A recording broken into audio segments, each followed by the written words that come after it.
The news today about Reading FC possibly having a buyer and being sold in the next 2 months has me thinking about one of my favorite movies of all time, The Shawshank Redemption.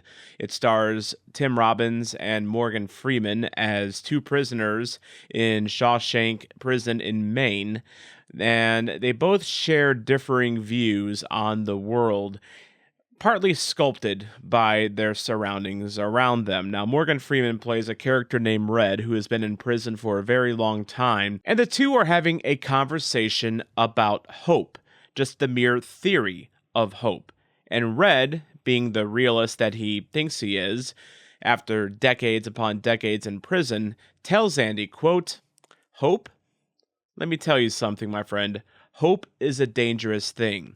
Hope can drive a man insane, and it's got no use on the inside." End quote.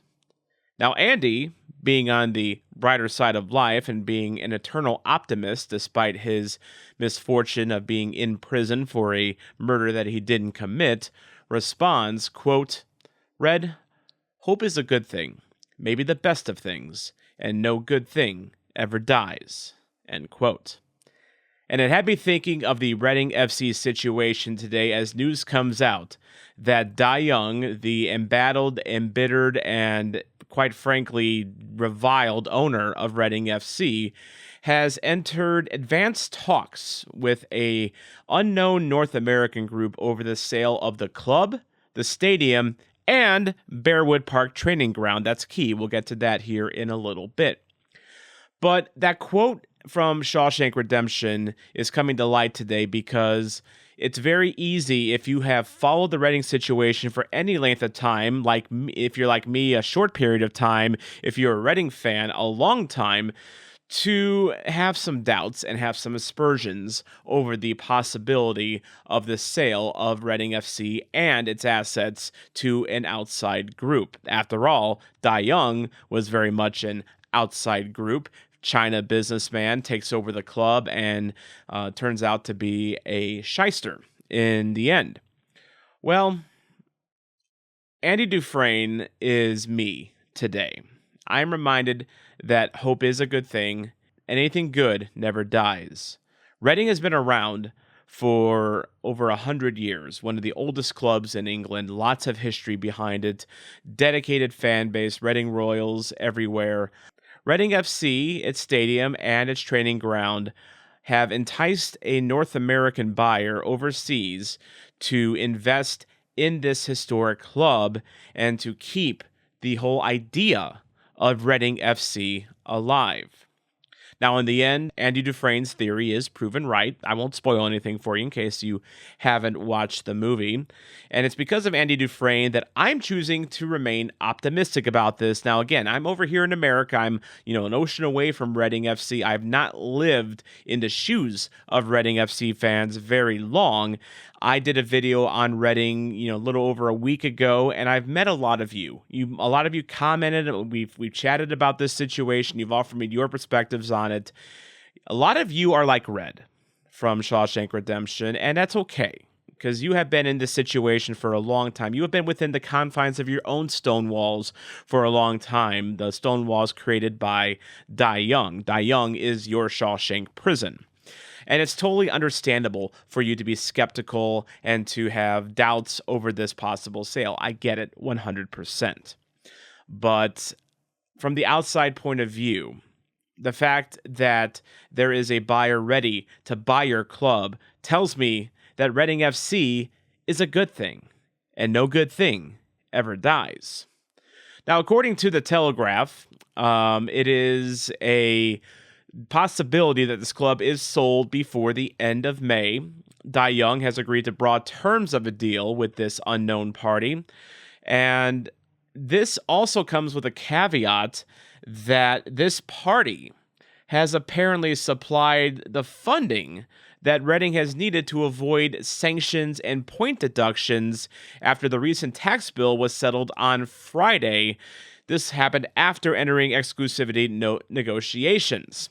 And the reason that apparently this mystery group has won this bid and not the hedge fund company Geneva Associates is the fact that this mystery group appears to have footed the bill to avoid those shortfalls and then avoid those sanctions, something that Geneva was apparently not willing to do. My last video about Geneva Associates suggested that maybe sponsorship money would have covered this shortfall. Apparently not. Apparently, Dai Yongge needed this money from this unknown consortium. Now, had they not paid that bill, they would have been deducted another 2 points this month, would have put them more perilously towards, the relegation zone, which they currently sit 6 points above right now with 7 left to play. And but the short-term crisis appears to be over. Long-term, there's light at the end of the tunnel through this North American buyer. And at the time that this deal is completed, and only at that time, will this buyer be revealed? Now, we don't know who this North American group is. The buyers have not been mentioned. They have not even been alluded to. We've seen Ginevra go in and out of negotiations now twice. They're now out. There was a German guy that was talking to Sky Sports about he was apparently talking to Dai Yongge in January about buying the club. That fell through. So we might literally not know until the final moment when this is announced who that buyer truly is. But there's been some rumored names on Twitter mentioned as to, who could possibly be buying this club.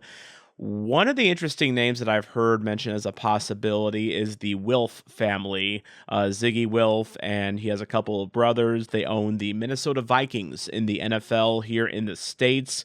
And as someone that has watched the NFL, I can tell you that if it is indeed the Wilfs, and I have no idea whether it is or not, I've just seen it mentioned a lot on Twitter and through rumors, and it's purely rumored. But if it is the Wilfs, I can tell you that Reading would be in good hands.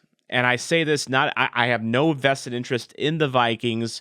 However, I have seen the Vikings over the years, as a casual NFL fan. I was more serious about the NFL, before Stan Kroenke moved the Rams to LA. But the Vikings are always competitive. They always field a very competitive team. I've never seen the Vikings under Zygi Wilf's leadership tank. There's a thing in American sports where teams tank, in the standings in order to get higher draft picks and to, they trade their assets away for, younger picks and prospects. You see that in football a little bit where teams, like to, try to promote youth and, try to promote from within. Like Crew Alexandra is a good example of a team that relies on its own youth. In American sports, sometimes you trade away your best assets for youth and, to get younger and to try to rebuild and be good in a couple of years. I've never really seen that with Minnesota under the Wilf ownership. They've always tried to field a competitive team. They've never truly been bad under the Wilf's ownership. And since Zygi has owned the team, they have moved into a new stadium. Wilf wants to win. He is, yes, he's an investor. Yes, he just bought Orlando City in the MLS a couple of years ago. And Orlando City, he wants to make them win as well. Now, he does want to diversify his portfolio. I mean, a lot of these, sports billionaire types, they like to diversify nowadays. I mean, Stan Kroenke is a good example of that, owning teams in multiple leagues, including Arsenal. You have the Glazers, you have Fenway Sports Group, I can go on and on and on, but I'd be preaching to the choir on that. But Zygi Wilf is someone that does like to win. And if it is him, I feel very confident about Reading's future. Now, I wouldn't normally speculate on rumors like this. I don't think it's really fair to anyone. But I will say I'm offering this just as a perspective of an American that knows him, that maybe people in Reading don't know the Wilfs very well, but I have a familiarity with him, and I have a familiarity with the Vikings and how they're run as well. So it's very hopeful, and I can see someone like Zygi Wilf, who is a real estate investor. That's a big part of his wealth, being interested in a Reading team that has its stadium and its multi-million pound training ground as part of the package deal. We talked about that before, where if Dai Yongge had sold Bearwood Park, then selling the team would have been a lot harder, because there was also rumors that Mike Ashley was interested in buying the stadium. Of course, Mike Ashley bought Coventry Stadium as well, and then he's leasing it back to Coventry. So it seems like Mike Ashley prefers the real estate side of things as well. He was apparently sniffing around the Reading Stadium. Apparently that's not going to happen now. It's whoever this North American buyer is going to buy all three, and that's encouraging, because that also means that it's possible that, there's a good price for Reading, and it's also a very attractive notion for an owner with pockets to come in and actually put some investment in the team. Imagine if Dai Yongge had sold the stadium, had sold the training ground, and you literally just had the brand Reading FC and the club.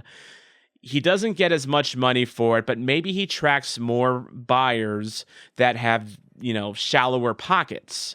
And so with that, you don't get the investment in the club. If someone's like, hey, I can buy Reading FC for, let's just say, £5 million. Sure, I'll have to lease the stadium, and sure, I'll have to find a, training ground for my team to play on, but I can get Reading at a steal. It's a stripped down Reading, but it's still a historic football club.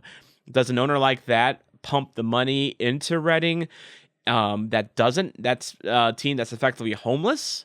Or does an owner that has its nice stadium, that has its really nice training ground, is an owner more inclined to put money in that team because there's a solid base in hand?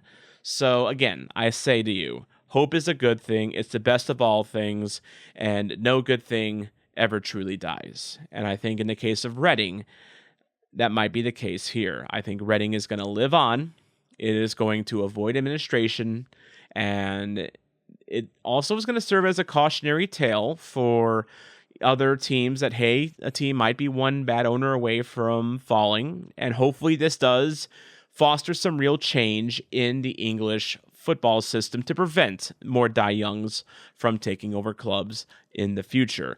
But what do you think as a Reading fan? I know a lot of you have come onto my channel here recently. I, first of all, welcome. And secondly, what do you think of this possibility of the team being sold? Are you optimistic? Are you an Andy Dufresne right now? Are you hopeful for the future? Or are you a Red who has seen this before and is maybe taking a more realistic view on things and not counting chickens before they hatch? I get that. I totally understand that. Leave a comment below. Let me know what you think of this potential sale and the future of the club. And if you like this video and you stumbled upon it, please make sure to like and subscribe. I know this isn't usually as structured as my normal videos are. I just wanted to kind of talk from the heart on this one, because this is an issue that, quite frankly, tugs at the heart. If you're a football fan, what if it ever happened to your club? What if it happened to St. Louis, here in town? I mean, it would be devastating. I mean, it did happen to us with the Rams, but we love our team here in St. Louis, and we would, run through a brick wall, for the leadership on this team and the players on this team. We're lucky to have that kind of relationship. And I think with Reading, you have generations and generations of loyalty built up here that, as an American football fan, excuse me, I know that offends some people. I'm sorry.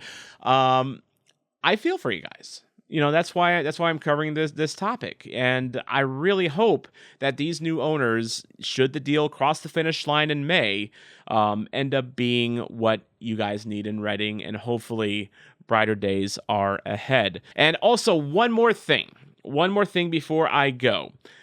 I actually am going to England next week, and I'm going to the Reading at Bolton game. I'm going to be seeing Reading in person against the Bolton Wanderers, and I'm going to be in the Reading away section for this one. So if you're a Reading fan and you see me at the game next week and you're going to Bolton, say hi.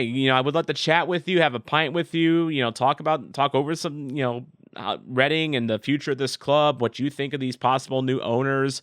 And I really want to meet you guys. And I'll be in England next week on a once in a lifetime trip. I'm going to show it to you right now. I'm seeing 5 games in 5 days, but I'm leading off with you guys in Reading as they are away at Bolton. It's my first ever English football game, and I hope to see some of you there.